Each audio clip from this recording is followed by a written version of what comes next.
Ancient guardians who created the land and then entered into a deep slumber, or so the legend says, are starting to wake up. Towns and villages belonging to the small folk are likely to be crushed underfoot unless they rise up and protect their lands against the guardians. You have what it takes to climb across one of these monstrous forms and take them down piece by piece? Or perhaps you take on the role of one of these mysterious beings trampling through the countryside, destroying everything in your path. Welcome to Skulk Hollow. Protect or destroy. The choice is yours. What's going on, everybody? Welcome. My name is Neil, and today I'm going to teach you how to play Skulk Hollow. If you're not already familiar, Skulk Hollow is a two-player fighting game in which one player, the Foxen heroes, is pitted against the other player playing one of four guardians in an all-out battle to destroy or save Skulk Hollow. Winning in Skulk Hollow is a little bit different for each player. If you're the hero player playing the Foxen heroes, you win when you deal damage to the guardian equal to the number of hearts on the guardian board, as you can see here. When that happens, the guardian is effectively eliminated from the game. You've saved Skulk Hollow, hooray, well done. And the game is over. The guardian, on the other hand, they each have their own set of specific win conditions. For Brack, who we're playing here today, he wins when he eliminates 8 other hero units. That being said, guardians also have a secondary win condition, which is when they eliminate the hero leader. When that happens, the game also ends, leaving the guardian player the victor. But before we can get into crushing each other into oblivion, we first have to learn how to set up the game. So let's get into that now. Obviously, since this is a game with one player playing the hero and one playing the guardian, you'll first need to fight over who gets which. Once you do that, the guardian player has a tough choice to make. Which guardian to play? You'll see on the right, each one has its own list of abilities, and at the bottom, its own win condition. So choose wisely. Then the Foxen hero will choose its leader. They also have a choice of 4, but you'll see the difference between the leaders is much less than that of the guardians. You'll notice that for this tutorial, I'll be using Grack and the King of War. This is a recommendation from the book, so if you do end up picking this up, in my opinion, this should be your first matchup while you learn the mechanics. Give each player their player mat and a handy dandy reference card that explains everything your opponent can do. Most guardians have a special setup instruction, and in the case of Drac, his win condition is eliminating 8 hero units. That is tracked at the bottom of his mat, so you can go ahead and place his tribute token on the 0 space for now. Now that we've dealt with all of that, we'll get into the map as well as the guardian board. You'll see here that there are 2 sides to the map. They're the exact same on each side, except one side you'll see these dotted white lines. These are there so that you can tell the difference from space to space. I would recommend using it for at least the first game, and then you can flip it over once you're familiar with all the locations on the map. On the map, place the figures for the sentinel and the leader on the keep space. Next, place the guardian figure on the lair space. Now we'll set up the supply. We've got power cubes, wound tokens,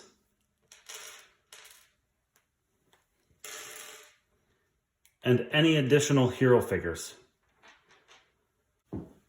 Finally, the hero grabs the sentinel and leader card and places it down in their play area, and then both the hero player and the guardian player shuffle their decks and draw cards equal to the number shown on their mat. In this case, they are both at 5. Now, for the meat and potatoes of why you're actually here, because I doubt it's to see this face. So, let's dive in to the how to play. Skulk Hollow is played in turns, going back and forth until one player meets their victory conditions, in which the game immediately ends. The hero player always takes the first turn. Turn structure and actual turns, for that matter, are pretty simple. You start with a main phase in which you can do any number of actions as indicated in the top left corner of your player mat. and then you move on to the cleanup phase. Players go through both phases, at which point the next player goes. Both the main phase and the cleanup phase are pretty similar for both players, with just a few minor differences. So to start the main phase, there are 3 actions that you can take, and each of these can be taken multiple times. You can play a card, prepare, or spend power. So on your turn, you can play a card from your hand, and although the actions you can take for the hero player and the guardian player are the same, when it comes to actually playing cards, there's a bit of a difference. And that difference comes in the 2 types of cards a hero can play. When playing a card for the hero player, there are unit cards and there are orders cards. A unit card looks like this. When you play a unit card, you are essentially summoning a new unit to help you in the fight. You play the card to your play area, and then you take a look at the top left of the card. It's going to tell you the color and the symbol associated with that card, which in this case is a pink shield.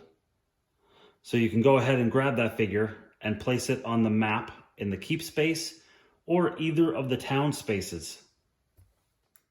However, the unit cannot be placed in the same space as the guardian when summoned.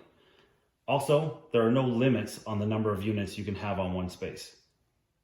Since we're talking about unit cards, I'll take the time to quickly go over what you'll find on the actual card. Obviously, as I just mentioned, in the top left corner, you'll see the matching figure for that unit. But next to that, you'll see a series of symbols. These are the orders that can be given to a particular unit.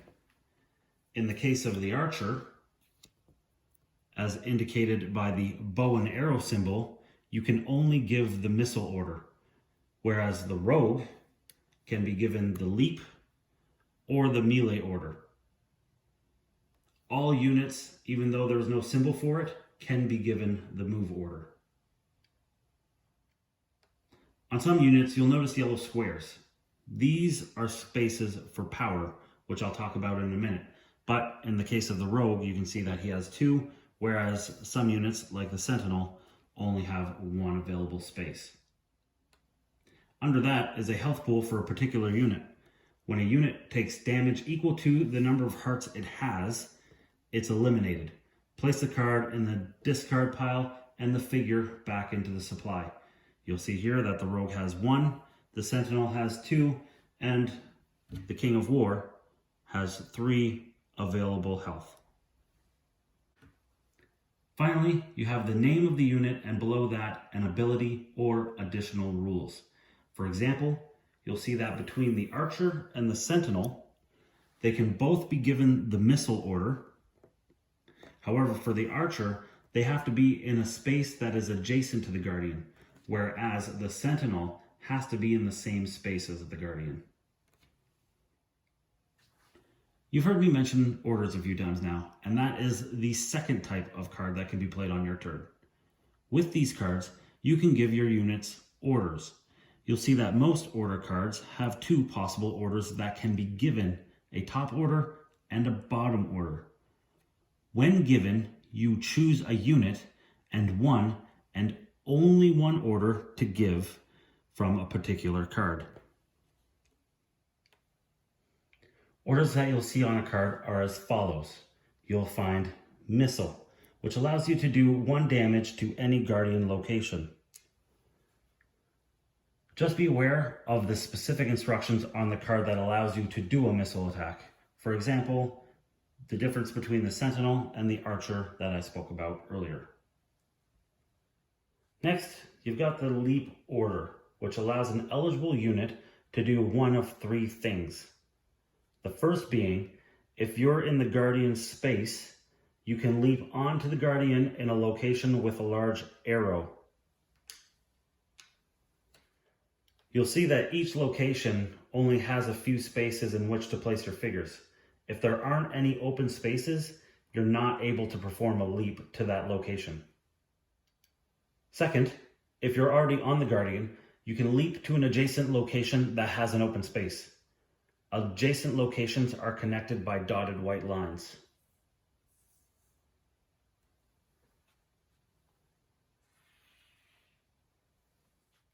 And third, if you are already on the Guardian, you can leap off.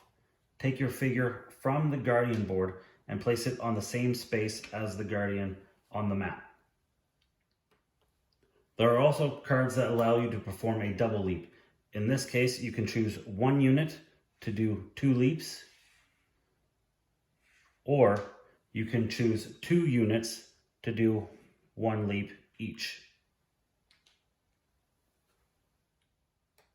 Next is the melee attack order. When you give a melee attack order to a unit that is on a location of the Guardian board, deal 1 damage to that location by placing a wound token on it. In this case, we'll have the rogue do 1 damage to the throw. You're also able to perform a gain power order. When you do, gain a number of power equal to the number on the orders card and place it on the pool of your player board. We'll come back to that in the cleanup phase. Lastly, with regards to orders, you can order a unit to move to an adjacent space in the direction shown on the card.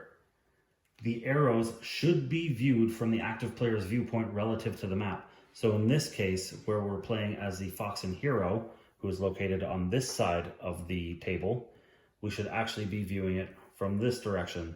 Therefore, this archer, for instance, can move this direction, or this direction. However, would not be able to move in that direction, as that would take them off the board. So that covers the play a card action that can be taken in the main phase. With regards to the Guardians, they each have their own specific set of orders that can be given. I won't be going over those in this video as they're all different. However, they're explained clearly on the Guardian player mat. So for example, just really quick, you can see some of the orders that you're able to give to Grak. If you're ever in doubt as to what those orders do, you can always reference them on the right side of the Guardian map. The second action you could do in the main phase is the prepare action. When either the hero or the Guardian player take the prepare action, they discard 1 card from their hand, and then they can draw 2. This action can still be taken when the player performing it doesn't have any cards in their hand.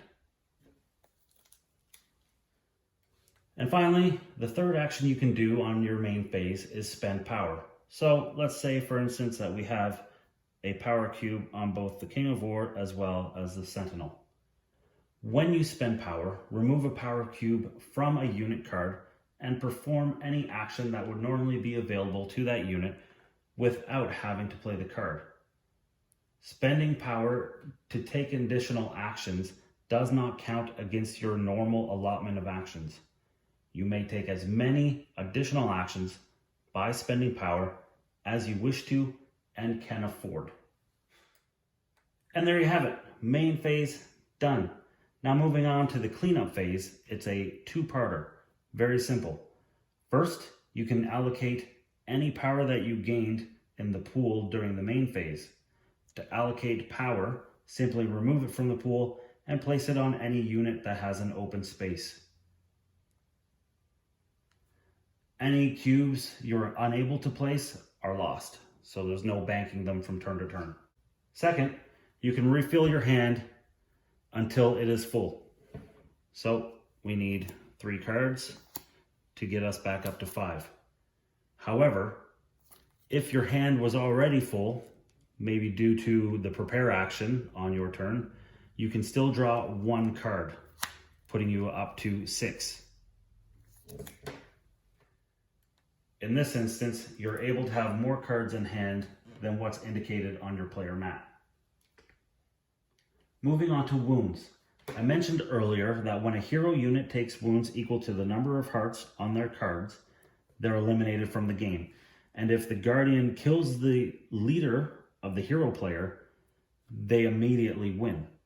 However, it's not as simple as just wounding the leader of the hero player.